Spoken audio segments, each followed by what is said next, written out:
What's up, guys? Panic Knife here with theawfulgamer.com, and today I'm going to be covering the Toborro's Courtyard / Golden Fury 16-man hard mode boss fight in Star Wars: The Old Republic. This is a boss fight on Makeb. It's one of the new content bosses for 2.0, so there's a lot of people that are going to be trying this. There's a weekly for it. It gives ultimate comms, all that good shit. So just, you know, if you're trying to do it and you have no idea what's going on, this is the video for you. Anyway, it's going to start out with everybody's going to be DPSing the boss, and then he's going to start to glow brown. That's basically him dosing himself in Isotope 5. Then he will start a channel for massive lasers. Really, when he starts to glow brown, he's going to stop taking damage anyway, so you need to get out to the sides of the platform like we're doing on this fight here. The sides of the platform, it's about, I think, like 2 or 3 meters back. You're safe from the laser. That laser will one-shot anybody that's in the center of the courtyard or towards the side of that platform, though, so you need to make sure you get away from that. One little note is that the entire raid doesn't need to dose themselves with the Isotope 5 containers, only the tank. So the tank who's tanking the boss is really critical to make sure you pop that Isotope 5 container so that they take less damage from the radiation that the boss leaks. Everybody else, they're pretty much safe from it. It's not like story mode, so just make sure that the tank tanking the boss gets that Isotope 5 container, and they're gonna need to refresh it every time that they come back up. It's not, like I said, it's not like the previous version. They're gonna need to make sure that they're continually getting that Isotope 5 container.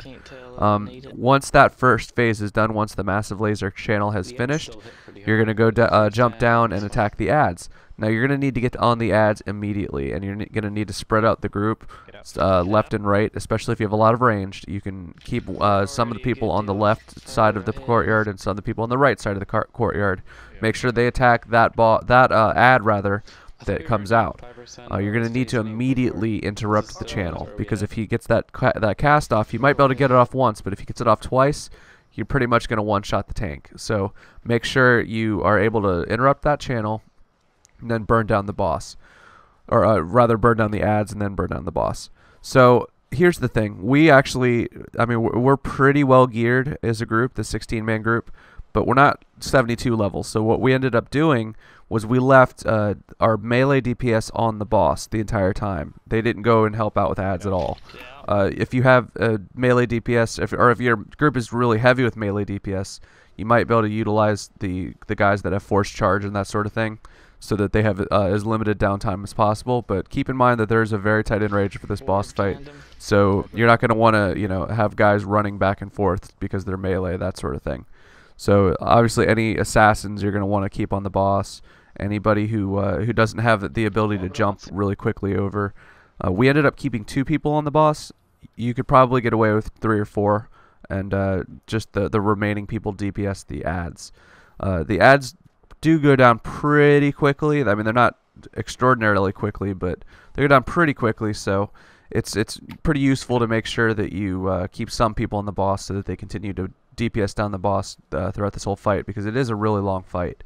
The boss, I think, is like 7.5 million or something like that DPS, so it's a long fight. So you get back on the boss, and then you DPS him down until he glows brown, and then once he finishes glowing brown, he's going to channel that laser, and you're going to have to repeat the phase.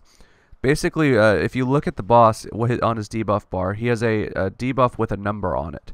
That's channeling stacks of this massive laser debuff. Basically, what that does, every time he launches it, it increases the stack up to 8, I believe. That will decrease the channel time for massive lasers by 0.5. So it starts at like 6, and then it ends up, I think, at 1 or 1.5 by the time it's done. It actually does act a little bit like a soft and rage mechanic, but it does cap out. So once you cap out, you know that you're getting close to the enrage timer. So that's a good hint.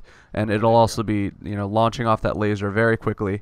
You're going to need to get out as soon as he starts glowing brown. Have a good raid leader that's going to call that out immediately, because if you don't, you're pretty much going to die. So just make sure that you are Johnny on the spot with that. Don't linger around and try to pump up your Mox numbers or anything like that. Just make sure you get out and stay safe there.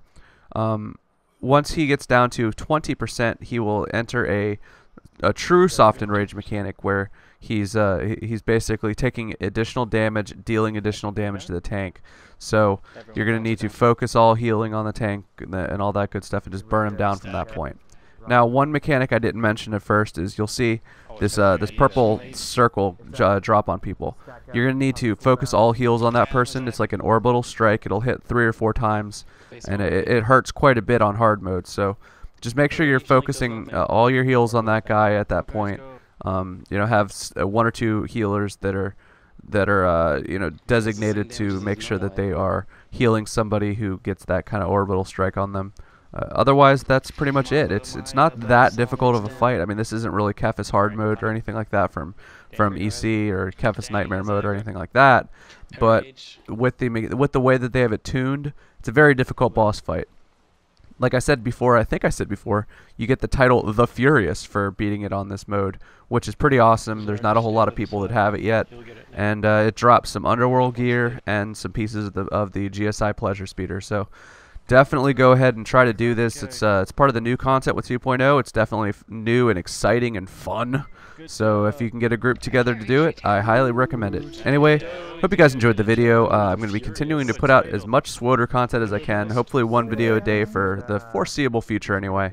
And that's about it. Anyway, with theawfulgamer.com, I hope you enjoyed the video. This is Panic Knife. Have a good night.